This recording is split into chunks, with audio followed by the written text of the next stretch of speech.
कर लिया, आपने सोमवार कर लिया, आपने सारे अनुष्ठान कर लिए, बहुत सारे उपाय भी करे, तो महाराज बुधवार की प्रदोष पड़ती है तो शिव रजत भवन में निवास करते हैं। बुधवार की प्रदोष कामना की पूर्ति करती है। एक बात अपने जीवन में उतार कर रखिएगा, प्रदोष शिवरात्रि बन सके तुम्हारे पास में शिवालय हो या बेलपत्री का वृक्ष हो, वहां दीप दान अवश्य करना चाहिए। अब एक बात का स्मरण आपको रहे थोड़ा सा, अगर किसी कामना के वश अगर हम दीप लगा रहे हैं या हमारे मन में कोई भाव उत्पन्न है और हम बाबा से कहना चाहते हैं कि बाबा मेरा ये कार्य है आप पूर्ण करिएगा, तो फिर शिव मंदिर में भी लंबी बाती का दीप आप प्रदोष या आप शिवरात्रि को बाबा से निवेदन कर लगा सकते हैं। हाँ, विशेष जब कोई एक बहुत बड़ी बात हो और आपके कार्य में कहीं अटकल हो रही हो, तो एक ही दीप में दो बातें, शिव और शक्ति, लंबी बाती बनाई शिव और शक्ति के नाम से, दो बाती एक साथ एक दीप में भी लगा सकते हैं। और कब, जब विशेष कोई आपका कार्य हो और वो अटक रहा है, विशेष कोई कार्य और आप बाबा से प्रार्थना कर रहे हो, तो दो बाती का भी प्रयोग आप कर सकते हो। प्रदोष के दिन यदि आपको कहीं से शमी पत्र मिल जाए, प्रदोष के दिन यदि कहीं से आपको शमी पत्र मिल जाए और प्रदोष काल में, प्रदोष का जो समय होता है, शाम का जो समय होता है प्रदोष काल, 4 प्रदोष 5 प्रदोष आप कर देखिएगा कि आपका कोई काम है, कोई नौकरी के लिए आप अप्लाई कर रहे हैं, कोई समस्या बड़ी विकट आ गई है, कोई तकलीफ बड़ा गला पकड़ रहा है बेटा, कोई तकलीफ विकट आ गई है, कोई समस्या विकट आ गई है, प्रदोष काल में अगर एक शमी पत्र भी आप घर के शिवलिंग को, अब ये करने के लिए आपको मंदिर के शिवलिंग नहीं जाना, अपने घर में जो शिवलिंग, चाहे वो स्फटिक का हो, पादप का हो, कंकर शंकर का हो, लकड़ी का हो, जो शिवलिंग तुम्हारे घर में, कांच का हो, चाहे वो नर्मदा के कंकर का हो, नर्मदेश्वर हो, पाषाण का हो, जो शिवलिंग, चांदी का हो, सोने का हो, तांबे का हो, पीतल का हो, जो शिवलिंग तुम्हारे, एक शमी पत्र यदि आप भगवान शंकर के शिवलिंग पर समर्पित कर रहे हो और उस शमी पत्र को उठाकर रात्रि को 9:15 की जो एक मुहूर्त होता है, एक समय होता है, जिस समय पर हम अपने मन की बात भगवान शंकर को कहते हैं, पूर्व में भी इसका वर्णन हम कर चुके हैं कथा में, उस 9:15 पर वो शमी पत्र को उठाकर एक कागज में, कटोरी में उसको रख देते, 4 या 5 प्रदोष के उस शमी पत्र को अपने पास में रखिए और जिस कार्य के लिए जा रहे हो उसको जेब में ऊपर के भाग में उसको रखकर लेकर जाइए, आपका वो कार्य सफल होकर ही रहेगा, वो रुक नहीं सकता। वो शमी पत्र में इतना बल होता है, प्रदोष का जो शमी पत्र होता है वो बड़ा बलवान होता है, बड़ा। प्रदोष के दिन हमने पहले भी कहा कि एक दीप लगाना या जल चढ़ाना या शंकर को धतूरा चढ़ाना या चावल का दाना चढ़ाना या बेलपत्र चढ़ाना वो खाली नहीं जाता है। तुम्हारा प्रदोष के दिन, प्रदोष काल में लगाया गया दीपक एक ना एक दिन तुम्हारे घर में भी प्रकाश जरूर करता है। थोड़ा ध्यान दीजिएगा। मान लो मेरे बेटा बेटी कहीं अप्लाई कर रहे हैं नौकरी के लिए या अन्य चीज के लिए, तो वो अगर बेलपत्री के मध्य बेलपत्ती और ये 2 पत्ती है, पत्ती के बीच की जो जगह होती है, वहां यदि पीला चंदन और एक चावल का दाना लेकर हरीश्वर महादेव का नाम लेकर शंकर के शिवलिंग पर प्रदोष के दिन अगर चढ़ा देते हैं, तो वो बेटा बेटी जिस एग्जाम को दे रहा होता है अच्छी मेहनत के साथ, लगन के साथ, तो निश्चित है वो उसमें सफलता पाता जरूर। हरीश्वर महादेव, एक बार बोलो कौन से महादेव? हरीश्वर महादेव। ध्यान करिए, सब जगह भटक लिए, सारी दुनिया में जाकर बोल आए, जगह जगह जाकर प्रार्थना कर ली, निवेदन कर लिया, तो भी तुम्हारा अगर कोई काम ना बने तब एक काम जरूर करना, एक बेलपत्र, एक शमी पत्र, एक कनेर का फूल देवाधिदेव महादेव को प्रत्येक प्रदोष के दिन शिव जी को जल चढ़ाकर समर्पित करना प्रारंभ कर दो। 2 या 3 प्रदोष निकलेगी, मेरा देवाधिदेव महादेव तुम्हारी झोली खुशियों से भर दे निश्चित। एक बेलपत्र, एक शमी पत्र और एक कनेर का पुष्प भगवान शिव को प्रदोष के प्रदोष बाबा देवाधिदेव महादेव को जल चढ़ाकर देना पड़ेगा। किसी भी प्रदोष, अगर बच्चों का विवाह नहीं होता है, शादी नहीं होती है, तो अपन लोग क्या करते हैं कि भाई एक बेलपत्री का जो पत्ता होता है, उस पत्ते के बीच वाली जो पत्ती होती है, उस पत्ती पर अपन केसर को घिसकर, केसर को घोलकर उस पत्ती पर अपन केसर का तिलक लगा देते हैं। और केसर का तिलक लगाकर जिसका विवाह नहीं होता, उसकी ये बीच वाली उंगली पर, ये बीच वाली पत्ती को अंगूठे से टच कर कर उसको रख देते हैं। उसका नाम और गोत्र बोलकर उस पत्ती को शंकर भगवान पर किसी भी प्रदोष के दिन शिव जी को समर्पित कर देते। बस इतना याद रखें कि इस पत्ती का जो मुख है वो जलाधारी की ओर होना चाहिए। जब हम चढ़ाएं उस समय पर केसर का तिलक लगाकर अंगूठे से उसको टच कर कर नाम गोत्र बोलकर, जिसका विवाह नहीं हो रहा है, शादी नहीं हो रही है, शिव जी को उसे चढ़ा दो। किसी भी प्रदोष मंदिर में आप उसको समर्पित कर सकते, किसी भी प्रदोष को किसी भी शिव मंदिर में आप समर्पित कर दीजिए। बाबा से निवेदन करिएगा, बाबा स्वीकार करेगा और विश्वास है कि 3 महीने में बाबा उसका विवाह पक्का कर ही देगा। ये पक्का है। शिव स्मरण करना, शंकर का यह अविरल त्योहार प्रदोष का व्रत क्यों आता है? क्यों भगवान शंकर की आराधना प्रदोष के दिन करी जाती है? क्यों? कभी सोमवार होम प्रदोष आ जाती है, कभी गुरुवार का प्रदोष आ जाता है, कभी शुक्रवार का प्रदोष आ जाता है, कभी कोई प्रदोष आ जाता है। ये प्रदोष का व्रत क्यों आता है? उसका एक कारण है, भगवान शंकर प्रदोष का व्रत धारण कर कर फिर अगला जो दिन होता है, उस दिन मेरे शंकर भगवान अपने सारे गणों के साथ नंदी, भृंगी, श्रृंगी, नर, गंधर्व, अप्सरा, किन्नर, देवता, पशु, पक्षी जितने भी होते हैं, मेरे शिव सबके साथ बैठकर अपना महाप्रसाद ग्रहण कर रहे हैं। साथ बैठने पर हमारा क्लेश समाप्त हो गया। भगवान शंकर की आराधना 3 चीजें अपना लो। पहले नंबर पर शिव जी के मंदिर में 1 लोटा जल चढ़ाना। दूसरे नंबर पर अगर प्रदोष के दिन मंदिर में दिया लगा सकते हो तो ठीक है, नहीं तो एक कनेर का फूल पीला वाला, देखा है आप लोगों ने? जम के बोलो जरा, पीले कलर का कनेर का फूल एक प्रदोष के दिन, प्रदोष काल के समय पर अगर दीप लगा सको तो ठीक है, नहीं तो एक कनेर का फूल पीले कलर का शिव जी के अशोक सुंदरी का स्पर्श। अशोक सुंदरी वाली मालूम है ना आप लोगों को? जलाधारी ये चरण,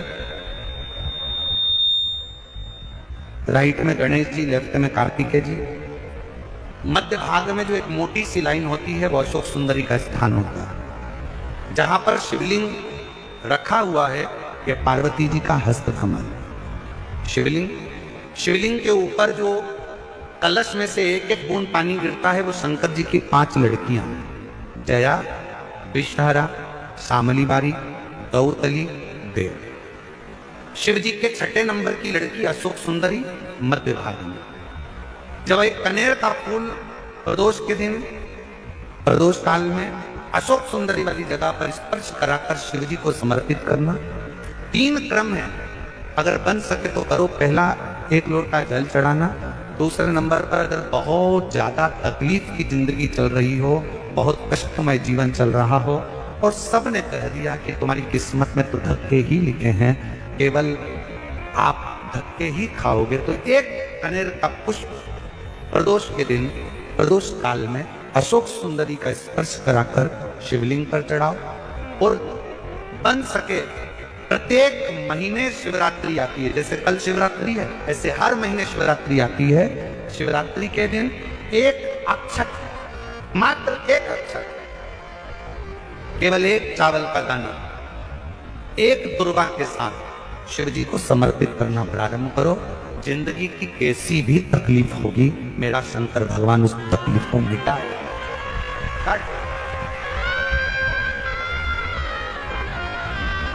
शिव की आराधना और दिल से बाबा को पुकारते रहो, श्री शिवा नमस्तु श्री। दिल से उसको विश्वास के साथ पुकारो। पार्वती जी के भाग्य में लिखा था कि इनको जो पति मिलेगा वो नग्न वेशधारी मिलेगा, जटाजूट वाला मिलेगा, भस्म रमाने वाला मिलेगा। पर उन्होंने पार्वती जी ने शिव जी की आराधना करना प्रारंभ करी, और जब भगवान शंकर की आराधना करना प्रारंभ करी तो भगवान शंकर ही उनको पति के रूप में मिल गए। और जब स्वयं देव महादेव हमारे भाग्य में अगर आ जाते हैं तो बाकी के भाग्य की सारी रेखाएं अपने आप सीधी हो जाती।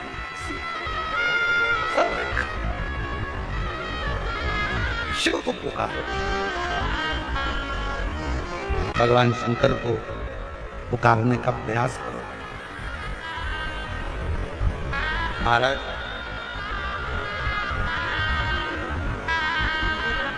शिव महापुराण की कथा एक बड़ी सुंदर बात कहती है, बहुत सुंदर। जिसके दिन खराब चल रहे हो ना, तुम्हें मालूम है कि तुम्हारा रिश्तेदार के दिन खराब चल रहे हैं, उसकी तकलीफ की जिंदगी चल रही है, उसको कष्ट है। हम जानते हैं कि दिल्ली वालों को इतना समय नहीं है, मुंबई वालों को इतना समय नहीं है, बड़े बड़े शहर वासियों को इतना समय नहीं है। पर शिव महापुराण की आज की बात को लेकर जाना, जिसके दिन खराब चल रहे हो, तुम्हारे रिश्तेदार, तुम्हारा कुटुंबी, मोहल्ले में किसी के दिन अगर बेकार चल रहे हो, बहुत कष्ट के दिन चल रहे हो, तो उससे कम से कम एक दिन में 2 बार जरूर मिला करो। क्यों? उसके दिन भले खराब चल रहे हैं और एक न एक दिन मेरा बाबा उसका हाथ पकड़कर उसको उन्नति की सीढ़ी पर जरूर चढ़ा। अगर किसी के दिन खराब चल रहे हैं तो उससे 2 बार मिलो। अगर किसी का स्वास्थ्य खराब चल रहा है तो उससे 3 बार मिलो। चिंता मत करना, छोटी सी बीमारी है, ठीक हो जाओगे।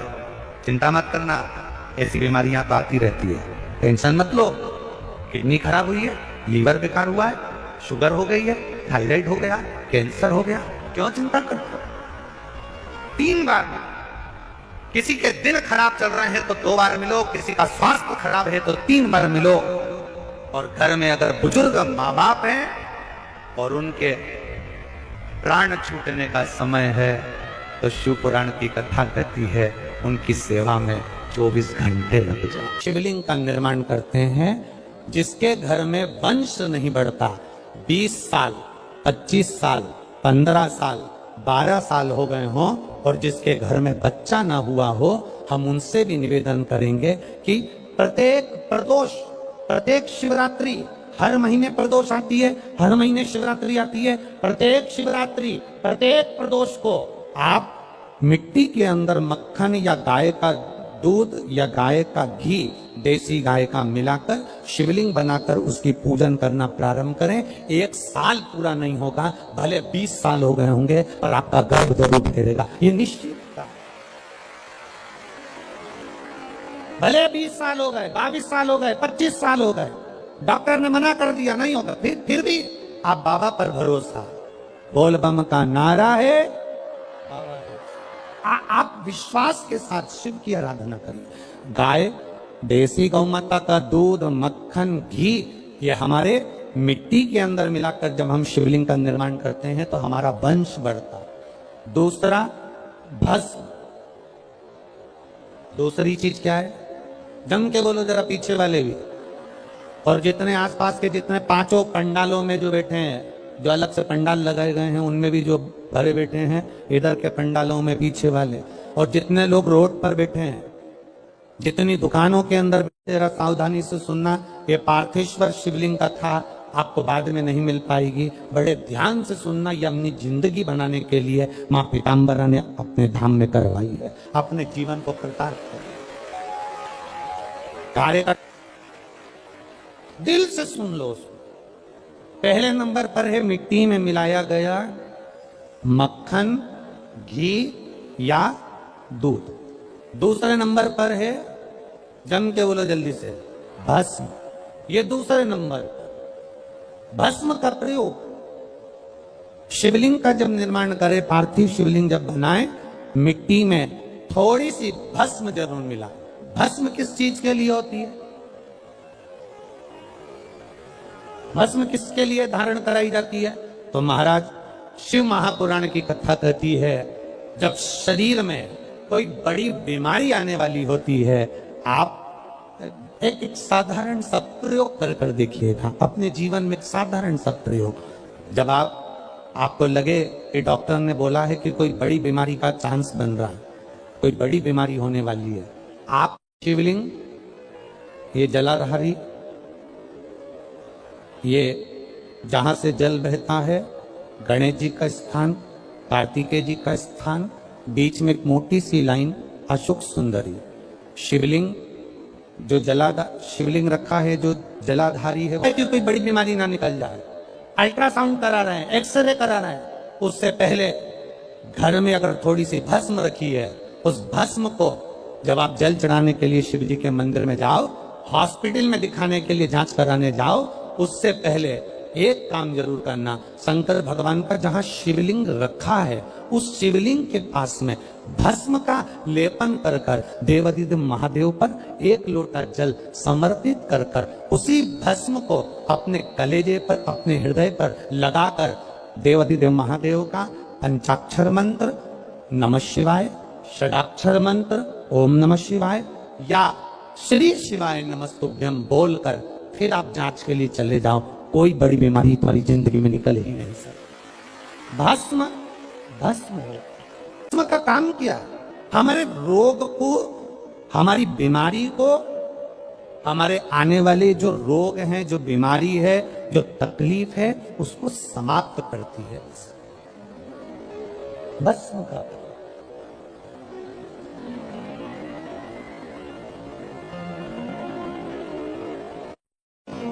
शिवलिंग का निर्माण कर रहे हो, पार्थिव शिवलिंग का, उसमें थोड़ी सी भस्म हमारी बीमारी को हर लेती है, थोड़ी सी भस्म हमारी तकलीफ को हर लेती है। भस्म का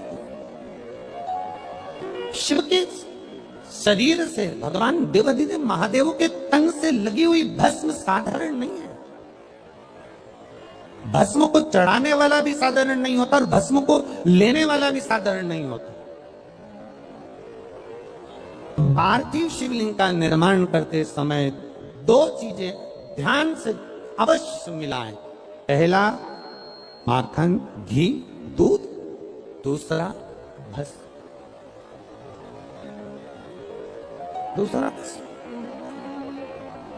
भस्म धारण भी करना चाहिए। भगवान ने कहा जब प्रदोष काल हो, शाम का समय हो, उस समय पर बेलपत्री, पीपल और आंवले के नीचे लक्ष्मी तो कुछ देर के लिए विराजमान हो जाना। जो तेरे इन वृक्षों के नीचे शाम को दीप लगाने आए उसके घर तो पीछे पीछे चली जाना। बस इतनी कृपा कर देना।